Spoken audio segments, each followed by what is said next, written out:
Ayan. So 100 kanina. 100 ang sugar ko kanina. Ngayon ay 125 mg per deciliter after 30 minutes. So guys, 25 mg per deciliter yung increase. So pwede na. Isa lang. Isang saging lang. Isang saging sa umaga, isang saging sa tanghali, isang saging sa hapon. Kung yun lang ang kakainin mo, wala na guys. Pwede.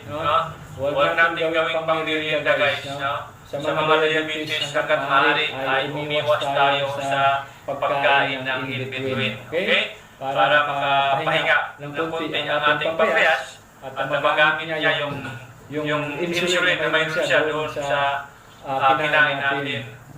Hindi natin po pwedeng hindi tayo sana sa may mga diabetes na sana lang huwag na kayong mag-merienda. Okay? So ayan, maraming salamat sa inyong panonood.